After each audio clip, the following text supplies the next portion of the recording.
Hola, buenas tardes. Mi nombre es Diana Karen y estoy muy contenta ya que el día de hoy tengo el placer de entrevistar al fundador e integrante del grupo musical de canciones de protesta, sátira política y parodias Los Nacos, el señor Milo Colmenares. Hola, ¿cómo estás? Muy bien, ¿cómo estás tú, Diana Karen? Me da mucho gusto. Bien, igual, gracias. Ok. Bien. Bueno, entonces, bueno, eres maestro de CCH. ¿En qué plantel das clases y por qué? Eh, sí, doy en clases en el plantel Oriente desde 1973. Solamente, bueno, no he dejado de dar clase. Sin embargo, del 2002 al 2018, me fui el que coordinaba todas las actividades de difusión cultural de los 5 planteles, pero seguí dando clases en el CCH Oriente, o sea, no he dejado de estar allí en el plantel Oriente. Ok, ¿y por qué decidiste dar clases en el plantel Oriente? Uh, por 2 razones. La primera, yo vivía en la Jardín Balbuena, me quedaba muy cerca, tenía una bicimoto, era un chavito, bueno, ya un chavito que estaba en la universidad, todavía no me había, todavía no me había recibido, pero ya tenía el 74% de materias aprobadas para poder dar clase, que era lo que se pedía en ese momento. Eh, Me fue bien, repito, quedé en segundo lugar de todos los que estábamos inscritos, que éramos más de 300 que queríamos dar clase, Ujú. y me ofrecieron que yo decidiera en qué plantel me incorporaba como maestro. Decidí al Oriente porque me quedaba cerca y además había compañeros que conocía del movimiento estudiantil del 68 que estaban allí dando clase y de alguna forma me sentía abrazado por ellos. Qué bueno, qué bonito. Y bueno, ¿qué fue lo que te impulsó a crear el grupo Los Nacos? Mira, al hablar de los nacos necesariamente tenemos que hablar de 1968, el movimiento estudiantil. El movimiento estudiantil fue un movimiento lúdico, fue un movimiento creativo, fue un movimiento en donde se abrieron muchos escenarios, donde participaron las mujeres, donde se impulsó la música, el baile, donde se hacían caricaturas. Y en ese sentido, yo como estudiante decidí participar con una brigada. Era Ujú. una brigada que se subía a cantar y otro compañero decía poemas. El otro compañero era Paco Ignacio Taibo II. Entonces nos subíamos los dos a los camiones. Yo cantaba, él recitaba a Miguel Hernández o recitaba a algún otro poeta. Juntábamos dinero y en una semana fuimos la brigada que más dinero juntó en el CNH, en el Consejo Nacional de Huelga. Ujú, Después de allí, Paco me dijo, ¿sabes qué? Lo mío es escribir, lo ujú. tuyo es cantar, lo cual estaba de acuerdo si hubiera visto que yo hiciera lo de él y él lo mío. De tal suerte que en ese sentido, otros compañeros se fueron incorporando y la brigada continuó. Yo tuve la fortuna de que mis papás no estaban en México. Y digo la fortuna porque esto me permitió eh, estar de tiempo completo en el movimiento estudiantil sin que mis padres me cuestionaran nada. Ujú. De tal suerte que esta brigada empezó a hacer canciones. No, yo no conocía mucho de la canción de protesta. Me encantaban los Beatles, me encantaba Bob Dylan, me encantaba John Baez, me encantaban los Rolling Stones, me encantaba Janis Joplin, ¿sí? Pero no conocía realmente gente que hiciera canción de protesta. De tal suerte que lo que nosotros empezamos a hacer fue parodiar las canciones que estaban de moda. Y estas parodias las hacíamos todos los días, y algunas eran muy buenas y otras eran muy malas.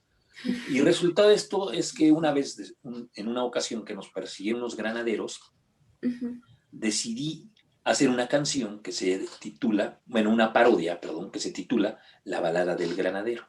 Ujú. Y la parodia la cantamos allí, tuvo mucho éxito. El compañero del mimeógrafo dijo, yo la voy a imprimir, la imprimió, la pasamos a otros comités de lucha y la canción, en menos de 2, 3 días, todo el mundo ya la traía y todo el mundo se la cantaba. En la siguiente marcha, la última antes de septiembre, íbamos cantando la balada del granadero. Se volvió famosísima. Y en ese sentido ya había un grupo mucho más cerrado que era con quienes cantábamos. Digo, porque los otros cantaban a veces y otros no. Si hubiéramos cantado todos, hubiéramos formado una estudiantina, pero finalmente éramos 2 o 3 los que estábamos siempre cantando. Llega el 15 de septiembre y ese día se hace el grito por la independencia y el CNH decide impulsar un grito diferente, un grito paralelo al que se hacía por parte del presidente. Y este grito además iba a ser diferente porque iba a incluir canción social, canción política, canción que normalmente jamás la iban a incorporar o lo habían incorporado los presidentes. Y van y nos dicen a la brigada que por qué no participamos, que por qué no abrimos cantando y que cuál era nuestro nombre. Y en ese sesudo problema que nos metieron, dijimos, bueno, ¿cómo nos vamos a llamar?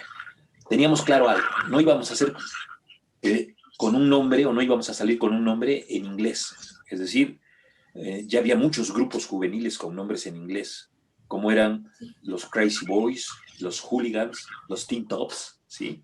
Y decidimos buscar un nombre que no tuviera, que no fuera a ser plagiado y que tuviera una identidad. Y nos dimos cuenta que la gente que llegaba del campo a la ciudad siempre de manera despectiva le llamaban indio, nahualón, tepuja, yope, mije. Dijimos, ahí está la clave. Nos vamos a llamar los nacos.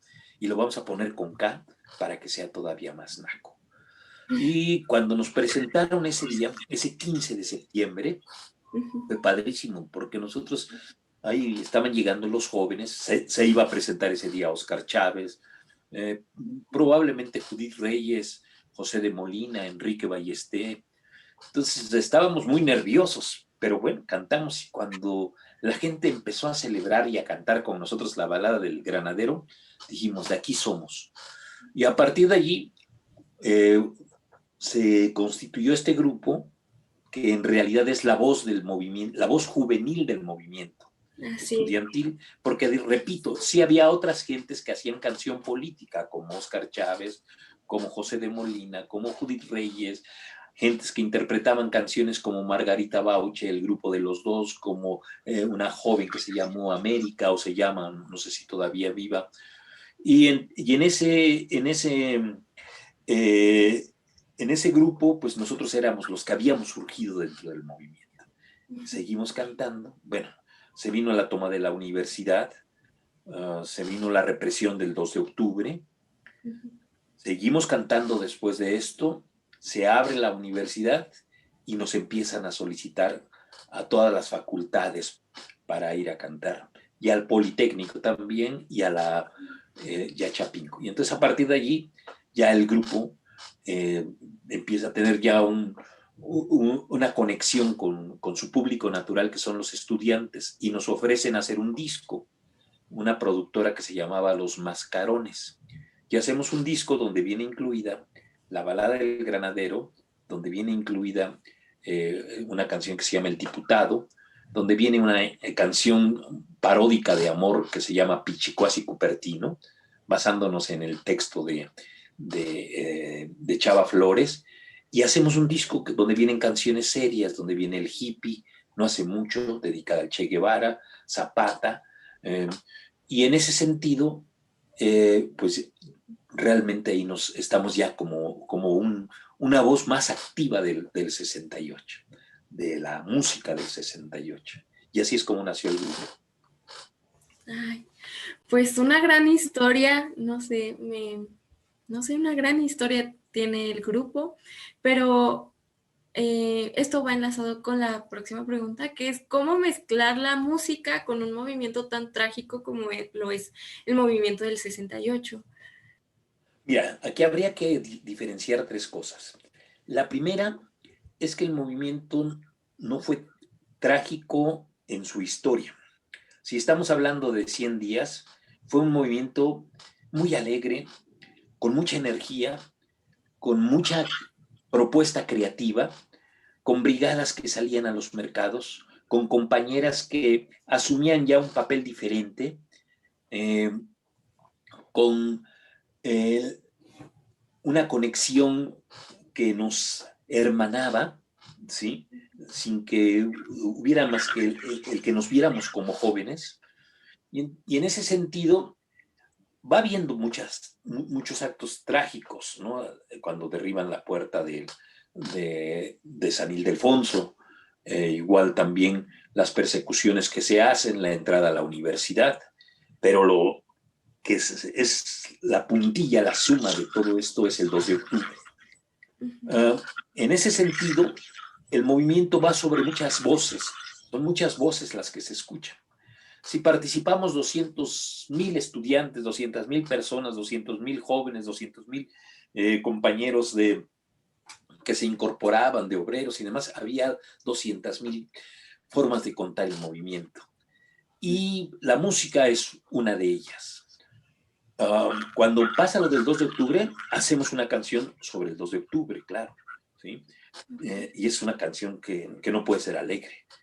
Sin embargo, lo que sí descubrimos es que el sentido del humor les molesta mucho a quienes ostentan el poder, ¿no? Si tú te ríes de un gobernante, si tú te ríes de una autoridad, si tú te ríes de un político, les duele más que cuando les dices lo mismo de una forma directa, que son corruptos, que son insensibles, etcétera, etcétera, ¿no? Sí. Y en esas condiciones pudimos convivir con el movimiento, éramos esta voz, nos divertía ir, sabíamos que estábamos como cualquier joven con esta energía de que no nos va a pasar nada, ¿sí? Y nos subíamos a los camiones y la gente nos aplaudía por lo que estábamos cantando, porque empezamos a hacer otras parodias, otra que se llama 3 estudiantes están en la cárcel, muchos trancazos les dio Díaz Ordaz, así empezaba, ¿no? Otra que se llama La Mentira, y esto te va conectando con la gente que ya no le gustaba escuchar lo que se escuchaba en la radio, que ya no le gustaba ver o que ya no creía lo que veía en las noticias de la televisión, ¿sí? En ese momento todavía no era Televisa, era Telesistema Mexicano. Y va creándose esta forma de estar dentro del movimiento. Por lo tanto, sí había esta opción de convivir con lo que estaba sucediendo e incluso de reflexionar muy fuerte sobre lo sucedido el 2 de octubre. Sí. Pues no sé, me da mucho gusto el hecho de que hayan decidido formar este grupo y ser una voz para los estudiantes, ya que pues siempre y más en la UNAM se ha tenido como este espíritu de querer pues luchar y bueno, hacer un cambio y eso, y que el hecho de que ustedes hayan sido esta voz, no sé, es algo muy padre, muy lindo. Claro, ahora hubo otros grupos que surgieron, ¿no? El grupo Los Mascarones también estuvo. Y pienso que nosotros fuimos un puente con lo que luego vendría, que sería el rock, ¿no? Fuimos un puente con ellos. Porque nuestras composiciones, a diferencia de las que hacían Molina o de las que hacía Judith Reyes, una extraordinaria mujer, que ojalá y algún día escuches toda la cronología de sus canciones sobre el 68, son buenísimas. Bueno, ellos lo hacían en forma de corrido y nosotros usábamos más la balada. Estábamos más influenciados por el rock, ¿sí? Nuestros textos están más cerca de la generación de los poetas. Nos gustaban los beats, nos gustaba Ginsberg, nos gustaba Kerouac, ¿sí? Nos gustaban la literatura de la onda, la de José Agustín, nos gustaba Parménides Saldaña, nos gustaba el cine. Entonces todo esto nos va permitiendo tener una conexión mucho más de identidad con los chavos, ¿sí? Y esta conexión de identidad es la que creo que va a permitir que el grupo no haya sido solamente el 68, sino que fue del 71, sino que fue del 88, sino que fue del 94, y luego fue de los movimientos políticos, del EZLN, fue una voz que cantamos en contra del fraude electoral. Y en ese sentido, pues, ha habido una permanencia y una renovación histórica. Sí, y bueno, y posterior al movimiento del 68, ¿qué fue lo que los orilló a continuar con este movimiento gestado en, pues, en En el 68. en el 68, sí? Claro. Pues mira, la demanda. Cuando te empiezan a invitar, estás vivo, ¿sí? Si te empiezan a invitar a que cantes en una huelga, pues vas y cantas y te va dando experiencia. Tú no lo sabes, porque no lo sabes al principio, pero te va dando experiencia. Y entonces estás con las obreras de Ribetex, entonces la parte femenina te toca de otra manera, ¿sí? Vas de pronto también con los campesinos de Guerrero y también te toca. Nos tocó estar durante el movimiento de Lucio Cabañas, haciendo una gira por Guerrero, cantando ahí con los campesinos, cerca de Atoyac, donde estaba el movimiento fuerte. Fuimos a Ayotzinapa a cantar, ¿no? Y en ese sentido, esta demanda que se va generando por parte del público, de los movimientos, es la que te va permitiendo el que puedas seguir vivo, porque es la que te da el oxígeno para respirar, ¿sí?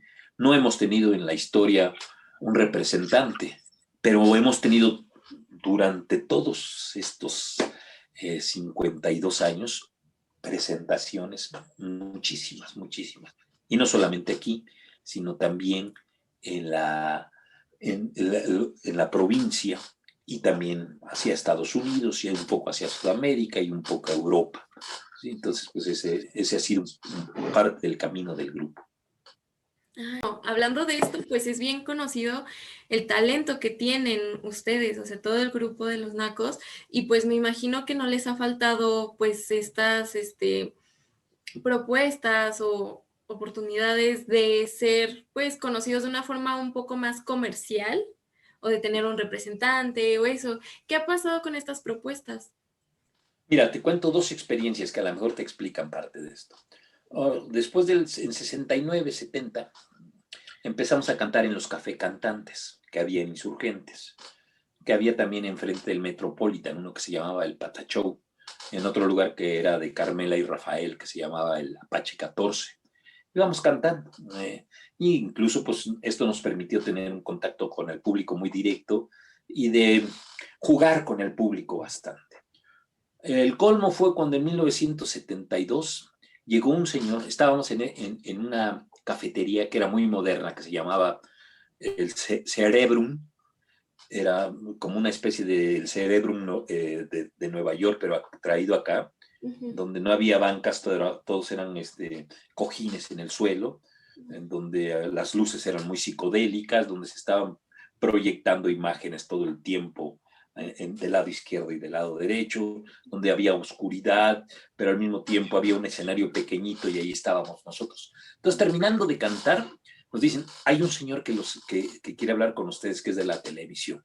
Pues ahí nos tienes de idiotas que bajamos a ver quién era el señor, y resulta que el señor era Raúl Velasco. Y entonces Raúl Velasco tenía un programa que que se llamaba Siempre en Domingo. Ajá. Y nos dijo, oigan, ¿por qué no se van a cantar? Obviamente me tienen que entregar sus canciones, pero los vi y vi cómo interactuaron con el público y me encantó. Y entonces los invito, porque son parte de una propuesta que estamos haciendo. Y allí vino un gran cuestionamiento. Dijimos, ¿qué hacemos?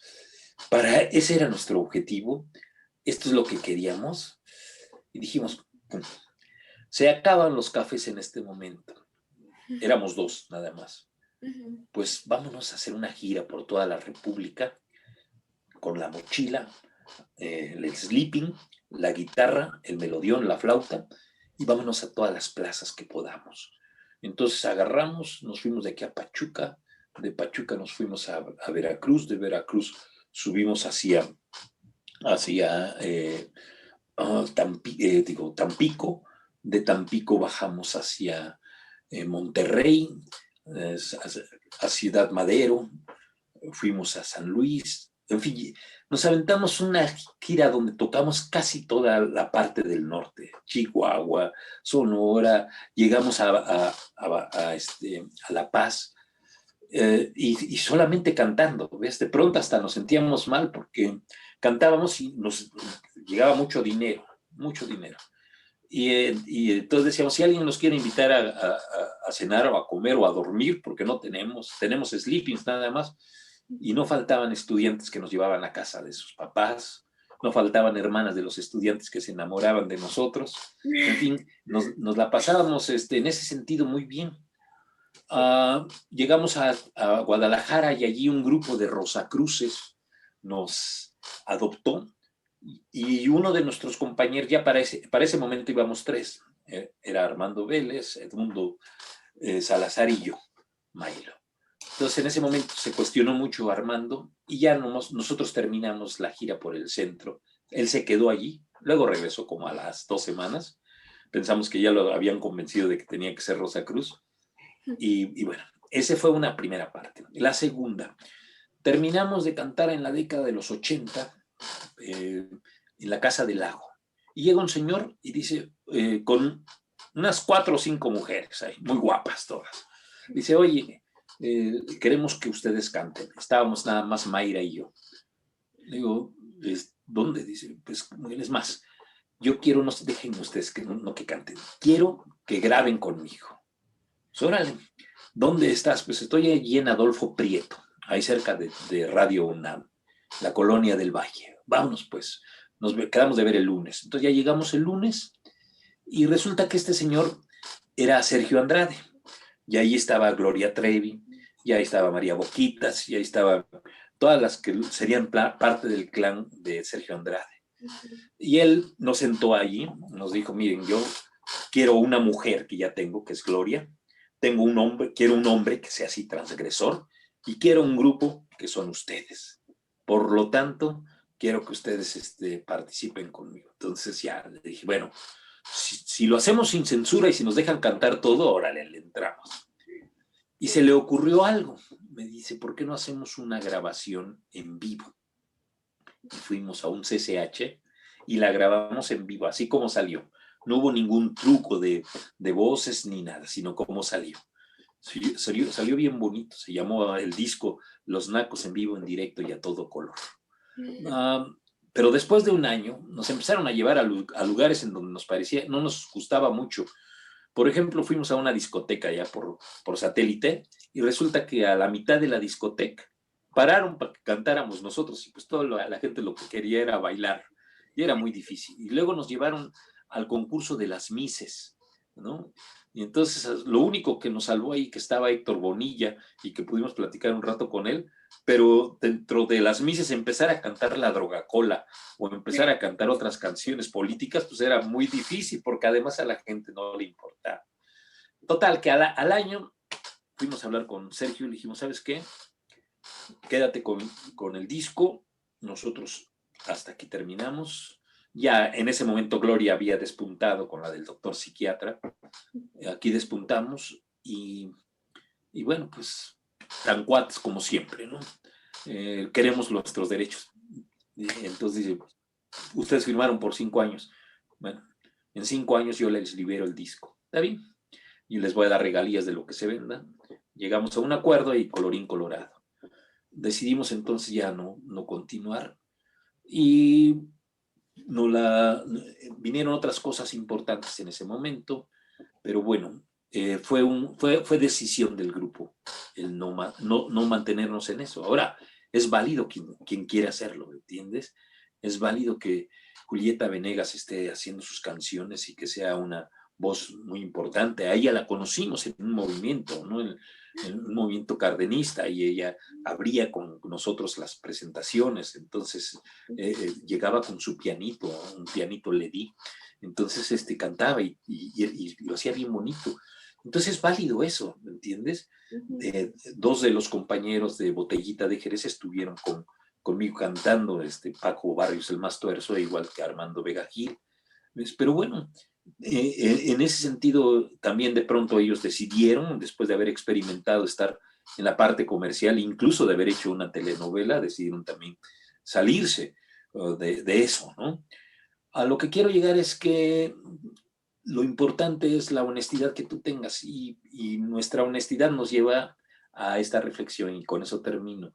Vamos a ser coherentes con lo que pensemos, con lo que digamos y como lo sentimos. Así. Pero pues al final también fue una excelente experiencia para ustedes, ¿no? Fue una gran experiencia. Fue una experiencia para conocer desde adentro las cosas, ¿no? Sí. Fue una experiencia para ver qué sucedía, ¿no?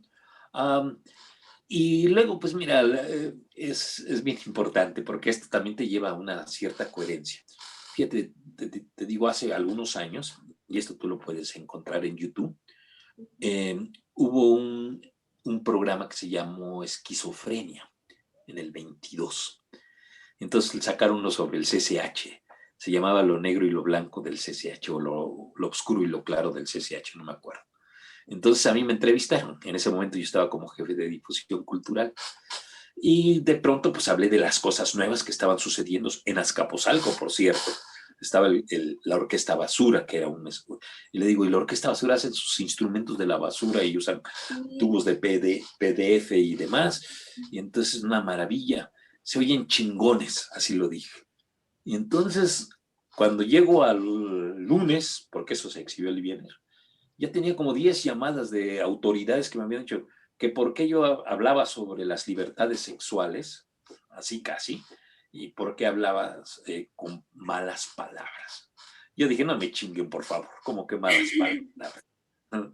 No me jodan, ¿no? O sea, malas palabras para quién, ¿no? Incluso hasta Octavio Paz tiene el significado de lo que es la chingadera. Entonces, por favor.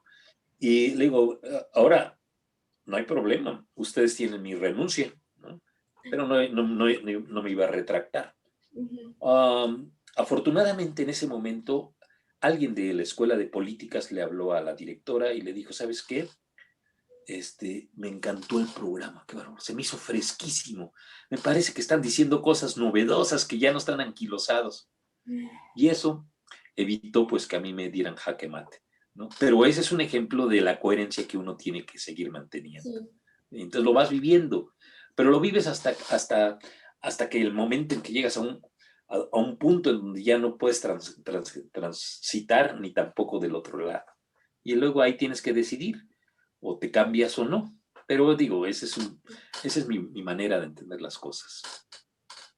Muy, muy bien. Bien, cuéntame. Bueno, y por ejemplo, en la actualidad, ¿qué hace el grupo Los Nacos?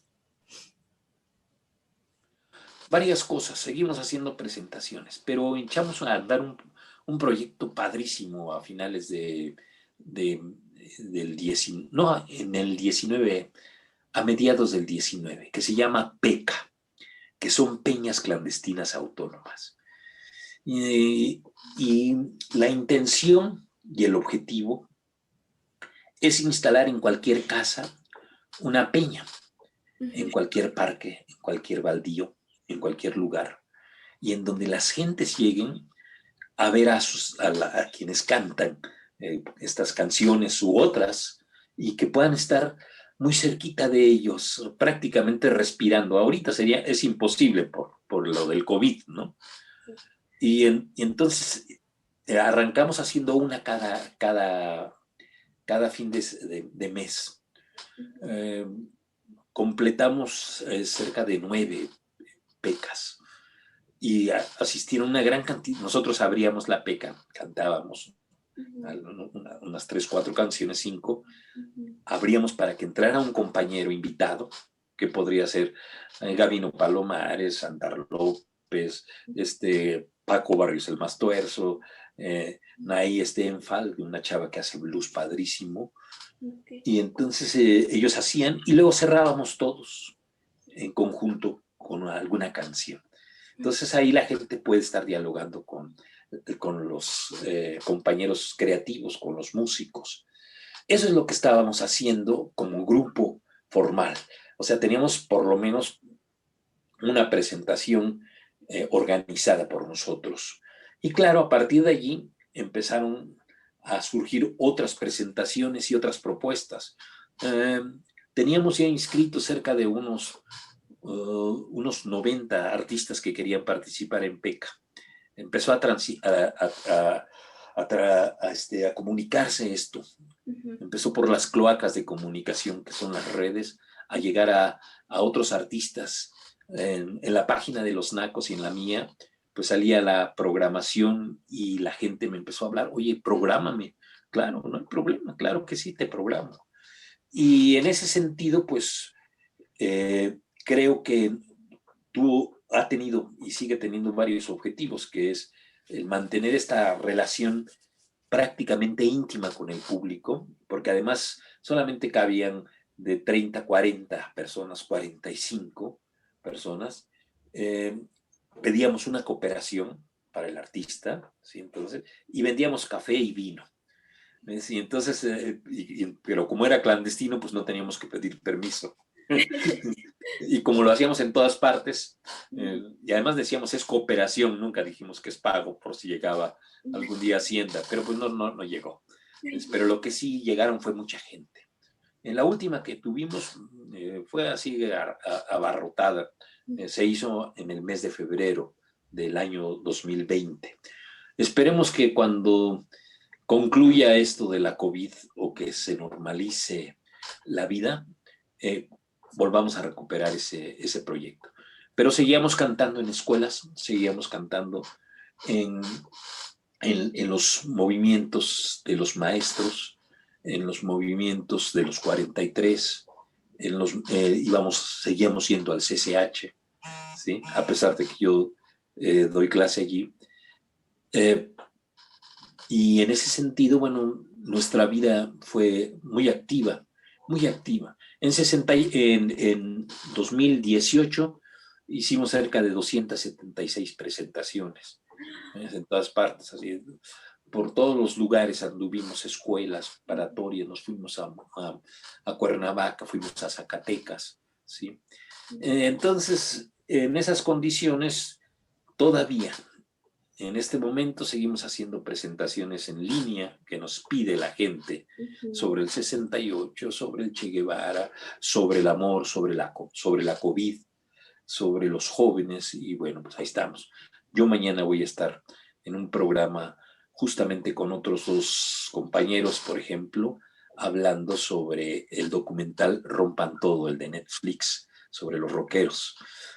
Y entonces esta es parte de una demanda natural. Repito, todo nos llega por teléfono, por celular, por comunicación como tú, y además estamos abiertos a las opciones. Si hay algo que no nos gusta, no le entramos. Alguna vez nos invitaron las gentes de la FEC de Guadalajara y nos pagaban muy bien con avión y todo. Cuando vimos quién era la FEC y lo que hacían con los estudiantes, les dijimos, cruz, cruz.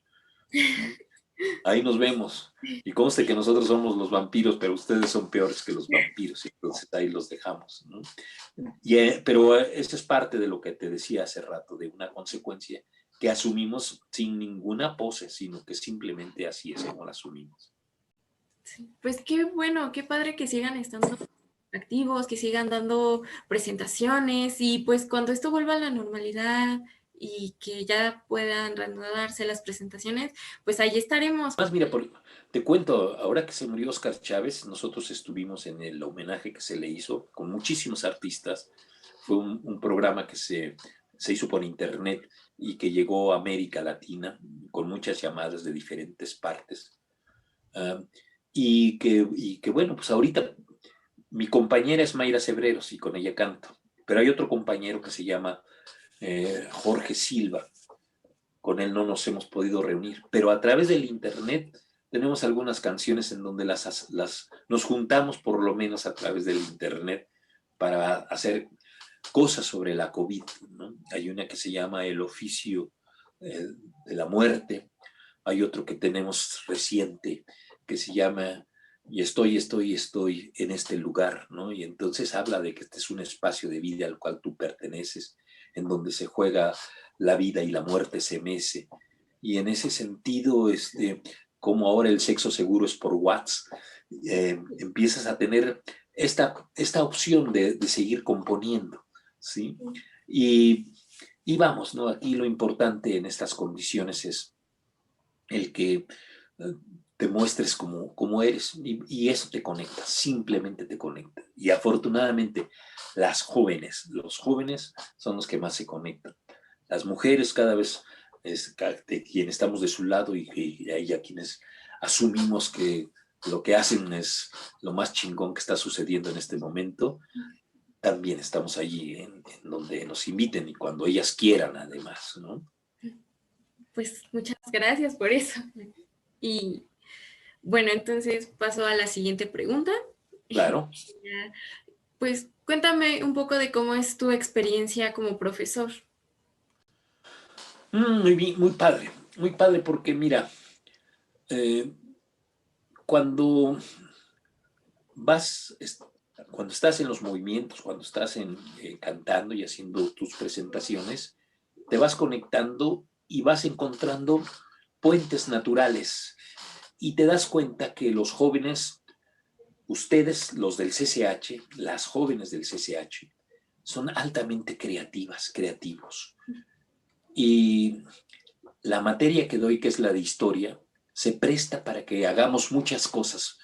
Alguna vez algún director me llamó y me dice, oye, están haciendo muchas locuras. ¿No? Y le dije, pero pues pregúntales a ver cómo están en el conocimiento. Y en esencia, creo que estas locuras son esta parte que les propongo. Haz de cuenta, yo les digo a los compañeros, en lugar de que ustedes digan las cosas, háganlas. Y cuando las hacen, transforman el conocimiento. En lugar de que me digan que las leyes de reforma fueron dictadas por Benito Juárez y que las leyes de reforma permitieron la separación de la iglesia y el Estado, háganlo. Y entonces me dicen, ¿cómo? Pues como quieran. Entonces, ¿cómo? Hagan una obra de teatro y que de pronto aparezca Benito Juárez ahí en el salón de clases y que de pronto se pelee con los conservadores. O que de pronto que tú sabes cantar, pues agárrate la guitarra y empieza. Benito Juárez. Con la ley de reforma. O haz un hip hop, ¿sí? O ponte a hacer una pintura, o haz una película con tu smartphone, ¿sí?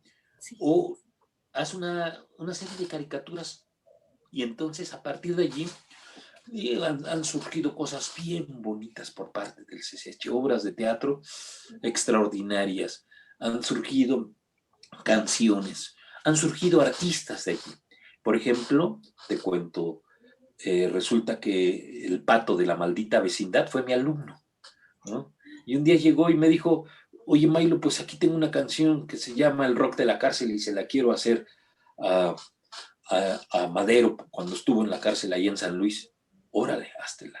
Y se la hizo y entonces le aplaudieron tanto que yo creo que ya dijo, yo no soy de aquí, dejo las clases y me dedico con la maldita vecindad a hacer rock. Bueno, entonces, por ejemplo, él estuvo conmigo, otros compañeros de caricaturistas, el caso de Arturo Kench, ¿no? Que está ahora en el Universal, compañeras que están en grupos de rock, compañeros que están en grupos de rock también, la Lupita me parece que es, y así pues, vas encontrando a mucha gente con la que fueron alumnos y alumnas tuyos. Y en ese sentido, para mí dar clases es un placer. Puedo faltar a lo que tú quieras, pero a dar clases nunca. Yo siempre estaré en mis grupos.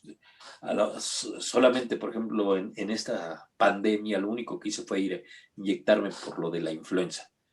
De tal suerte que los alumnos también descubren cuando tú eres honesto o no en lo que les estás planteando.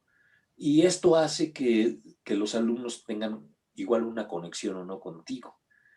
Y en la historia que yo llevo de 47 años de dar clase, he tenido muchísimos alumnos, alumnas que están muy cerca de lo que ha sido mi vida y de lo que es la vida de ellos.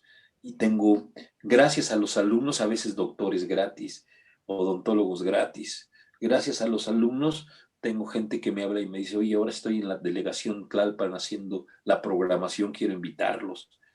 Y entonces vas abriendo esto, es una red la que se va generando.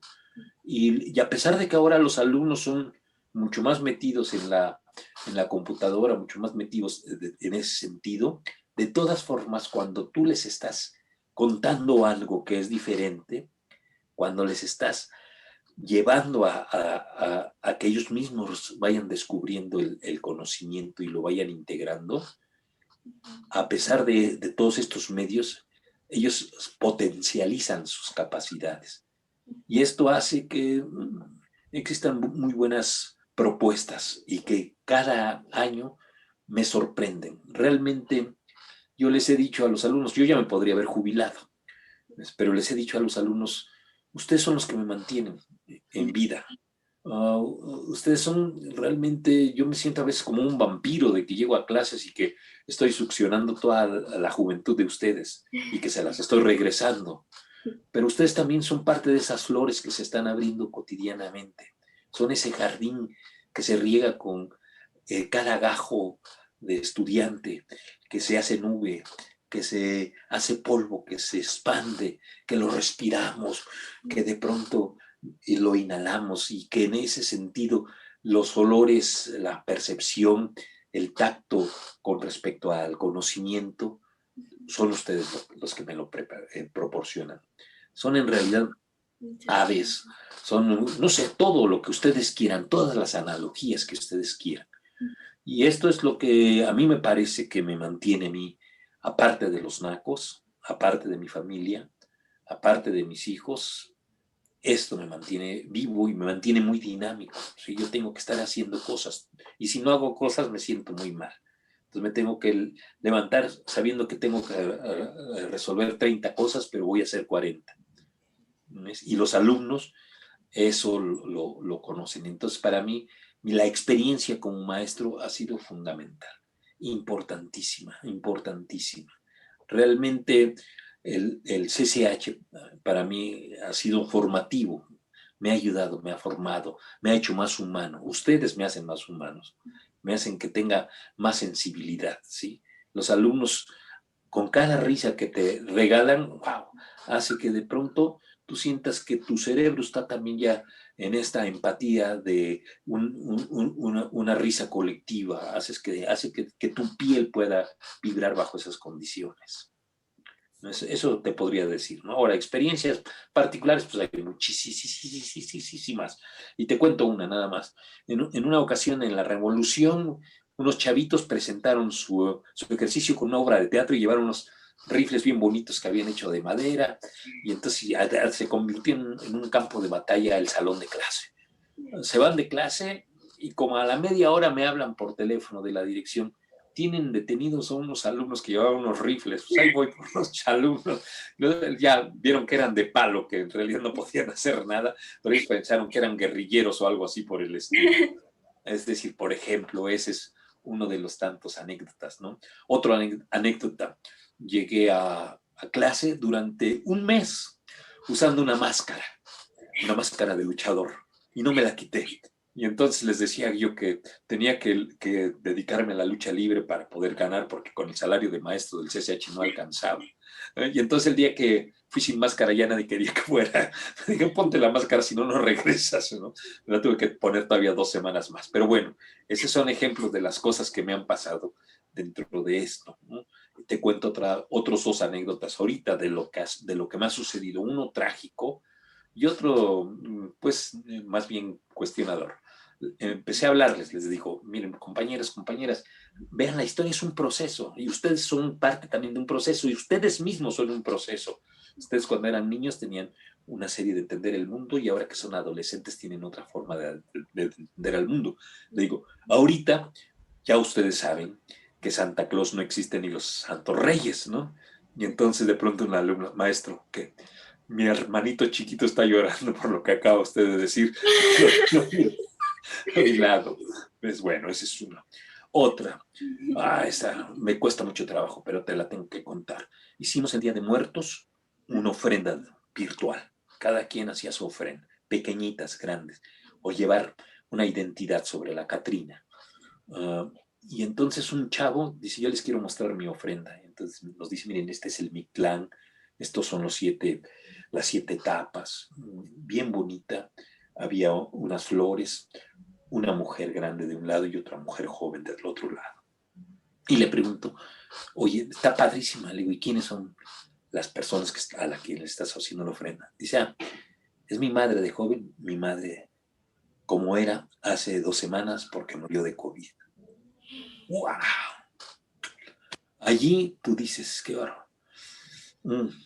En fin, pero es parte de lo de lo que tú vas conociendo, de esta sensibilidad que ustedes van teniendo y que van regalando. Ustedes le están regalando a la maestra Susana mucho, de veras, muchísimo. Y ella obviamente lo sabe.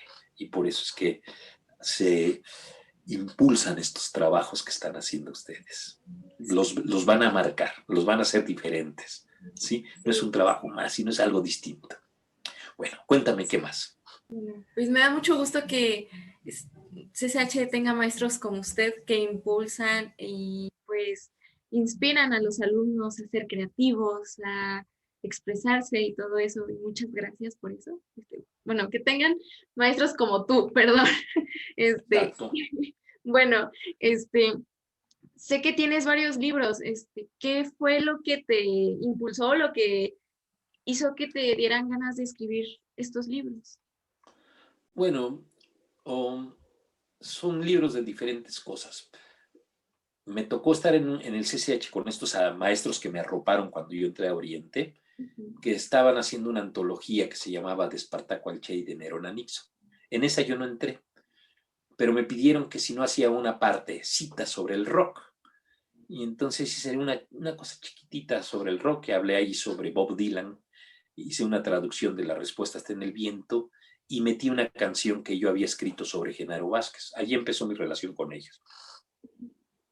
En el siguiente texto fue otra antología, 100 años de lucha de clases en México. Y ese tuvo también un gran impacto a nivel del CCH. Luego, después el de Espartaco al Che se cambió por otro, que fue de la prehistoria a la historia, y en ese ya intervine yo. Y luego vino también los de Historia de México 1, que no los habíamos hecho, una antología sobre de Cuauhtémoc a Juárez y de Cortés a Maximiliano. Esta era la propuesta. El grupo, las antologías se agotaron. Y el grupo, pues cada quien se dedicó a varias cosas, ¿no? Algunos como Luis Hernández, que estuvo un rato en el grupo, todos los martes saca su artículo en La Jornada. Otros como Miguel Ángel Gallo hizo sus libros sobre historia, igual que Francisco González. Arturo hizo también un par de libros por ahí, Arturo Delgado. Y yo empecé a hacer libros sobre cuadernos de trabajo para los alumnos. Empecé a hacer cuentos, historias, biografías sobre mujeres. Empecé por Frida Kahlo, luego me seguí con Benita Galeana, me seguí con Antonieta Rivas Mercado, me seguí con Judith Reyes. Luego empecé a tomar a otras mujeres de más atrás. Hice las biografías de las mujeres de la independencia, no solamente la de Josefa Ortiz de Domínguez o la de Leona Vicario, que son las más famosas, sino de Mariana Lazarín. Hice también la biografía de Gertrudis Bocanegra, de la Güera Rodríguez. Y luego me fui más para atrás y entonces hice la biografía de Sor Juana Inés de la Cruz, que me encantó. Y luego me fui más para atrás e hice la biografía de la Malinche. Y entonces allí hice una pregunta que se las hago a mis alumnos y que te la hago a ti, pero para que la contestes tú y cuando puedas para ti. Que dicen, se habla de que nos conquistaron por la maldición de la Malinche. Entonces yo les decía, a ver, pensemos que la Malinche tuvo una relación con Cortés, pero Moctezuma no. Moctezuma era el que gobernaba. ¿Quién decidió las batallas? ¿Las decidió la Malinche? Yo creo que no, ¿por qué hablamos de la maldición de la Malinche y no la maldición de Moctezuma? ¿No? Y entonces, bueno, a partir de esas preguntas, eso. Y empecé a hacer otras biografías. Hice una propuesta de cine que se llama Las 8 películas que tú debes de ver si estás en Historia Universal. ¿No? Y entonces empiezo con La decisión de Sophie, empiezo con la película del El nombre de la rosa, la de Batel, y termino con Adiós a Lenin, ¿no? Que es muy ilustrativa porque esto significa la ruptura entre el socialismo que se vivía, el socialismo real. De tal suerte que eso también lo escribí. Luego hice una novela que se llama 1969-1 o Palabras acerca del calor, olor y color. Color, olor y calor. Es una novela sobre el 68, bien padre. Hice también un cuadernito muy bonito que se llama 10 sobre el 68. Y ahorita estoy justamente en mi novela sobre el 10 de junio, una novela muy padre, creo. Una novela que habla sobre parte de lo que viví. A mí me tocó que el 10 de junio me llevaran me apresaran. Y aunque no viví lo que vivieron los presos del 68, sí estuve 10 días en una prisión clandestina. Entonces, a partir de allí es que hago una serie de relatos, pero también paralelamente mi novela. Y entonces, en esas condiciones, pues te vas abriendo. En el 18 salieron varias cosas mías. La novela se publicó en la UNAM a través de la página de Tlatelolco. La puedes incluso a lo mejor, si quieres bajar, es posible que todavía la tengan, porque yo les pedí que los jóvenes la pudieran bajar. Salí en una antología de 164 personas, que estaban todos, es decir, desde Carlos Monsiváis, Elena Poniatowska, los líderes del 68, La Nacha, Palabras de la Tita, y ahí está una reflexión que yo hice sobre la música del 68. Igual también estuve en otro libro sobre la cultura del 68 bueno, y muchas publicaciones, ¿no? Y también en el CCH, en Historia Agenda, hice una cosa para el 68, no más que bien curioso, porque yo creo que no le caía bien al director general, a Benjamín, porque resulta que de todos pone una biografía, es decir, tú lo puedes consultar a través de internet, menos mía. Entonces no importa, no hay problema, es decir, se entiende, pues, ¿no? Se entiende que a veces uno sea más famoso que los directores, pero ese es otro problema, ¿no? Pero bueno, ahí está también esa que se llama M68, me parece. Te cuento, mira, serían como los libritos si tú te das cuenta, se alcanzan a ver, ¿sí? Ahí ves. Entonces hago equidad de imágenes, mujeres y hombres, exactamente. ¿Ves? En ese sentido, ahí dice cuaderno de trabajo, pero hay otros más, ¿no? Es decir, por ejemplo, otro sobre historia universal también, que trae muchísimas cosas y al final siempre me encanta poner biografías, voy hablando mucho sobre la maja desnuda, pero vamos, por ejemplo, la de Carlos Marx y de otros autores, ¿no? Aquí, como digo, se alcanzan a ver todas las biografías que voy poniendo de la gente de ese momento, de las cosas que hicieron. Esto me ha atrapado muchísimo, no sabes cuánta información me han dado las biografías, son impresionantes. Hay otro más, mira, por ejemplo, que sería el 2, que sería sobre el 68, e igual también, aquí está. Perdón, creo que no lo estoy viendo, ahí están. Con muchísimos ejercicios, con muchas biografías, con muchas propuestas de ver películas, de ver obras de teatro o de entenderse en el internet. Mira, por ejemplo, es la biografía de Antonieta Rivas Mercado. Una mujer que debes de conocer, te va a encantar, así. Es así maravillosa ella. En fin, hay muchas cosas que más tengo a la mano. Por ahí debo de tener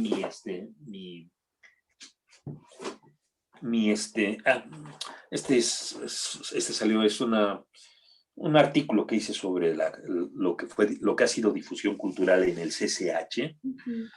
Y en fin, hay una última cosa que te voy a enseñar, que lo estoy trabajando. Esto es sobre la literatura policíaca. ¿Ves?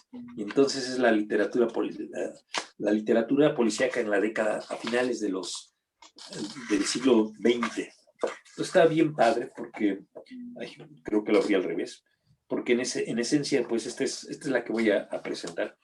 Habla sobre la literatura de las mujeres, sobre novelas policíacas, Patricia Highsmith, ¿no? Habla sobre los significados de la novela policíaca, cómo aparece la policía, cómo se convierten en gandallas, cómo van apareciendo las novelas de Conan Doyle, que seguramente tú lo sigues a través de Sherlock Holmes, ¿no?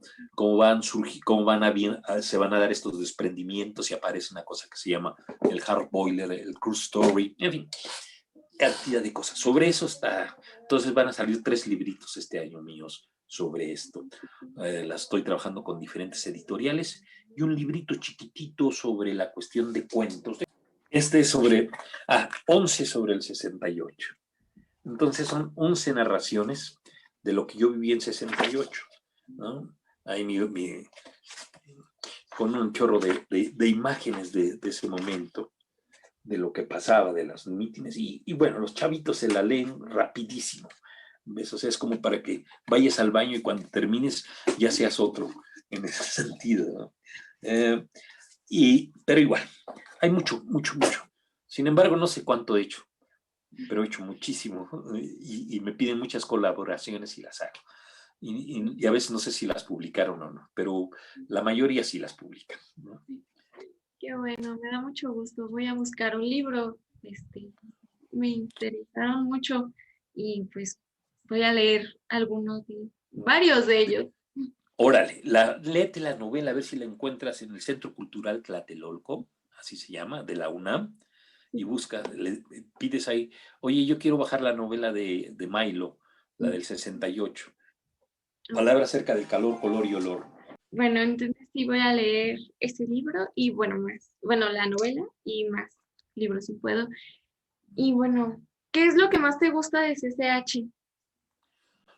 Pues los jóvenes, las jóvenes, la creatividad de ustedes, la energía, los movimientos que se generan, la manera en que se defienden, que nos cuestionan, la forma en que se relacionan. Me encanta la forma en que aprenden. Los jóvenes que han trascendido y los que no han trascendido también. Me gusta mucho cuando yo llego al CCH siempre a las 11 me salgo porque en la explanada veo como es un movimiento impresionante, es como si hiciera una danza colectiva, es con un tiempo y una música, que las respiraciones, la espontaneidad. Obviamente que cuestiono mucho cuando un joven mete droga a las escuelas, eso lo cuestiono. Cuando un joven agrede a otro joven, eso no me gusta. Cuestiono mucho cuando los maestros, haciendo abuso de autoridad, tratan de conquistar jóvenes, mujeres, hombres, cuando son terriblemente autoritarios, eso lo cuestiono. Me gusta también la manera en que se ha ido construyendo el conocimiento. El CCH empezó con una propuesta muy padre, aprender a hacer. Este CCH que empezó en 1971 y que está por cumplir 50 años, este CCH pues ha generado mucho. El cuestionamiento en la universidad en gran parte lo hicieron ustedes, los jóvenes. Y a cada generación le toca una etapa. Cada generación es distinta. Y no podemos decir que tiempo pasado fue mejor. Tiempo pasado nos ayuda para dialogar con él. Tiempo pasado es para platicar con él. Cuando se cumplieron los 45 años del CCH, me pidieron que hiciera algo y finalmente hice algo diferente, porque normalmente las autoridades lo que hicieron fue traer a la Sinfónica de la universidad, que está bien, ¿no? Traer al grupo de ópera de Bellas Artes, eso está bien. Entonces yo dije, no, espérame, aquí hay que hacer otras cosas. Y entonces yo dije, ¿saben qué? Vamos a hacerlo en un solo CCH. En ese momento yo estaba en difusión cultural. Y vamos a hacer 45 actividades por los 45 años, pero en donde estén involucrados los jóvenes. Entonces les dije, juntemos a los chavos que les gusta tocar la guitarra, los juntamos. Y a quienes les gusta leer poemas, a tantos. Entonces empecemos desde las 8 de la mañana y tocamos a un salón de clases. Entonces el maestro abría, sí, dígame, ¿me permite, maestro? ¿Pero qué? ¿Leerles un poema? Es un poema nada más, no le va a quitar 2 minutos, 3 minutos. Bueno, adelante. Y empezaron, caminante no hay camino, se hace el camino al andar, y al volver la vista atrás se ve la senda que nunca antes sales de volver a pisar. Caminante no hay camino, sino estelas en la mar. Muchas gracias, nos vemos, cuídense. Llegaba otro, maestro, ¿me permite interpretarles algo de música clásica? Esto es de Esperón. Adelante, pásale. Y entonces tocaba algo de Esperón. Y entonces hicimos 45 actividades en donde estaban los jóvenes. Y entonces esto se hizo en el CCH Oriente. Sí invitamos a grupos de otras partes para que se completaran todas las actividades. Pero el final fue padrísimo porque les dije, hay una bóveda grandísima, hay una velaria grandísima en el CCH Oriente, también en Azcapotzalco. Entonces les digo, ¿saben qué? Todo el mundo se trae su tapete para hacer yoga. Y entonces pusimos los tapetes en el suelo y proyectamos hacia arriba. Entonces, ya les dije a las autoridades, oigan, no chinguen, coopérense con las palomitas. Entonces, por lo menos que eso les cueste las palomitas, ¿no? Y entonces todo el mundo comiendo palomitas y viendo en el techo esa proyección que justamente fue la de esquizofrenia. Entonces, en ese sentido, el CCH me ha permitido impulsar cosas que no las pensaba antes y que ahora, gracias a ustedes, la pienso. Finalmente digo, me encanta enseñar, me encanta cuando un alumno aprende. Siento que eso es un leitmotiv, es mi motivo de vida ahí en el CCH. Es lo que hace que mis células se rejuvenezcan y que, como decía León Felipe, ¿no? A pesar de que la piel se envejece, la mente no. Y esto es lo que te permite conectarte con cada una de ustedes, con cada uno de ustedes. Y entonces en esas condiciones, cuando veo al final mis alumnos escribir, leer, hablar, conectarse con sus pares y saber que algo sucedió, digo, hasta la próxima.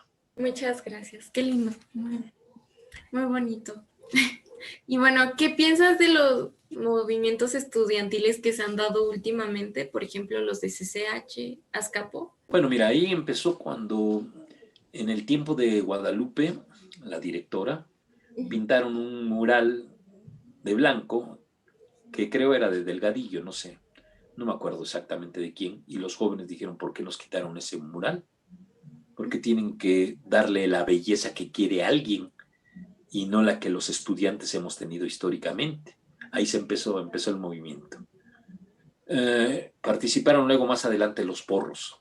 Llegaron a la universidad los porros y golpearon a los estudiantes. Yo estaba ese día. A un estudiante le enterraron un cuchillo en la parte de atrás de su cuerpo y a otro también. Y estamos hablando del 2018. Y los estudiantes decidieron hacer una huelga, lo cual estuve de acuerdo. Es porque era una manera de poder presionar. Y dijeron que la directora no la querían y fue la directora quien se fue. Algunos dicen es que estuvo manejado. O sea, probablemente sí, probablemente no, pero pues también es quitarles la inteligencia a las estudiantes y a los estudiantes. Vinieron las agresiones a las mujeres, los asesinatos de mujeres, sobre todo en Oriente con Miroslava, y luego después con Aide estaba la perdida. Ujú. Y entonces las mujeres dijeron, espérense tantito, no queremos que esto suceda, y sobre todo en la universidad. Sí. Y en ese sentido, obviamente que hay como todo en los movimientos, tú no puedes ser pulcro y no puedes decir este no y este sí. Cuando hay una razón justa, yo estoy totalmente, ¿sí?, del lado de los estudiantes. Digo, y sería incoherente que no estuviera. Si yo nací en un movimiento estudiantil, ¿eh? Y digo, aprendo a respetar. Hay cosas que ustedes tienen que hacer que yo no puedo hacer, pero que ustedes sí las pueden hacer.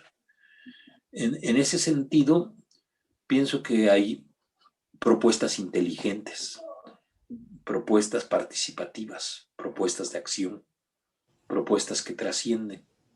Y igual, pues como todo, hay gente que se agandalla, ¿no? Es decir, en la huelga del 2000 se llevaron computadoras, aprovecharon esto, se llevaron computadoras, se llevaron equipos de sonido, y que en esencia hay un grupo que en ese sentido saquea a la universidad, y a mí me parece que no es nada universitario eso, ¿ves? Eh, pero la otra parte sí es universitaria, la de pensar, la de reclamar, la de exigir tus derechos. Y en esas condiciones, pues, desde mi perspectiva, los movimientos van a continuar, ¿no? Probablemente tú vas a salir y van a venir otros jóvenes con otras ideas y con otros movimientos. Así es. Y que es parte de una dinámica y que es parte de una dialéctica que se genera dentro de las escuelas. Sí, gracias. Y bueno, por último, ¿qué le aconsejarías a los jóvenes de CCH? Pues mira, más que aconsejar, les daría mi opinión. Mi opinión es que cada uno de ustedes tiene capacidades creativas que a veces se las han inhibido en sus casas, por sus maestros. Cuando algún joven llega y les dice, mamá, quiero ser bailarín, dice, por favor, ahí solamente hay puros homosexuales, ¿no? Les van a decir, no hagas eso, ¿no? ¿Por qué no? Y además, finalmente, tú como mujer, tú como hombre, tú como individuo vas a decidir tu vida sexual y nadie tiene derecho de meterse en tu vida sexual. Pero a veces estás cerrando la posibilidad a ese bailarín que a lo mejor puede ser un extraordinario bailarín. Pero igual hay otras opciones. Y yo lo que digo es que cada joven descubra sus capacidades creativas, que se den cuenta eh, que son capaces de hacer, de escribir, que son capaces de cantar, que son capaces de bailar, que son capaces de pintar, que son capaces de esculpir, que son capaces de hacer este, lo que ustedes quieran con su vida, de hacer memes, de buscar pues a través de estos medios, de hacer películas ahora ustedes mismos, ¿no? De hacer falsos documentales, de hacer igual también cosas que a ustedes les interesen. Y todo ayuda. Yo estudié teatro, estudié música, y eso me ayudó muchísimo. Eso me dio una diferencia con los demás maestros del CCH, ¿sí? Pero igual también con ustedes. Si ustedes, además de estudiar, hacen algo creativo, les va a ayudar si dibujan. Y si dibujan en venganza a su maestro de física porque es un gandalla, pues qué bueno, ¿no? Y a lo mejor un día lo van a poner ahí en la entrada de la puerta y van a decir el anónimo de Picasso. Y entonces te va a tener ahí un éxito. Entonces pienso yo que eso es lo que yo les diría. Incorporen lo que puedan a su conocimiento. El conocimiento, además de la clase, en este caso de historia, es el cine, es las series, es la literatura, es el teatro, es la música, es las entrevistas, es lo que tú estás haciendo. Esto me parece que se debe de incorporar, y esto te va a dar mucho más dinamismo, porque de pronto vas a encontrar otra forma de respirar la vida. Van a encontrar otra forma de respirar la vida. Eso es lo que yo les diría a las y los estudiantes. No se dejen, cuestionen lo que hay que cuestionar, propónganlo cuando tengan que proponer, hablen cuando tengan que hablar. Y los maestros no siempre tenemos la razón, ¿sí? A veces ustedes la tienen y nos cuesta mucho trabajo reconocerlo. De tal suerte que, bueno, eso es parte de una dinámica. Pero si aprendemos juntos, caminaremos juntos. Y esto nos va a permitir descubrir en dónde está la Y, en dónde nos tenemos que separar. Y tú te vas para un lado y yo me voy para el otro. ¿De acuerdo? Eso es lo que podría decir. Muchísimas gracias por tus palabras. Inspiran mucho y bueno, muchas gracias. Te agradezco mucho por haberme permitido hacer esta entrevista y pues para mí ha sido un honor. Agradezco también tu aportación pues para la comunidad, para los movimientos sociales, como profesor, como artista, como escritor. Muchas gracias. Muy amable. Igual también como padre de familia. No, con mis hijos me llevo muy bien. Un abrazo a mis hijos que son Ismael, Mariana, Santiago, una nieta que tengo que se llama Natalia, a Cintia, compañera de mi compañero, y compañera de mi hijo, mi hija que tiene una compañera también. Un abrazo para Cristina, igual también a mi compañera Mayra, a mi hijo Santiago, que es un jovencito de 23 a 22 años y que ya está en la universidad estudiando sociología. A él también un súper abrazo. A Jorge el Naco, que es un cuate súper padrísimo, Jorge Silva, y a todos los hijos e hijas que he tenido durante todos estos 50 años en el CCH. A todos y a todas. De veras que cada año tengo nuevos hijos y nuevas hijas. Y algunos ya me vienen con nietos y con nietas. Algunos que fueron mis alumnos me dicen, ahí está mi hija contigo, quiere estar contigo. Bienvenido. Bienvenidos. Hasta pronto y nos vemos. Y con el nacorazón agarro, lo parto en pedacitos, lo pulverizo y va para allá. Muchísimas gracias. Aprendí muchísimo en esta entrevista. Muchas gracias, en serio. Cuídate. Sale. Hasta pronto.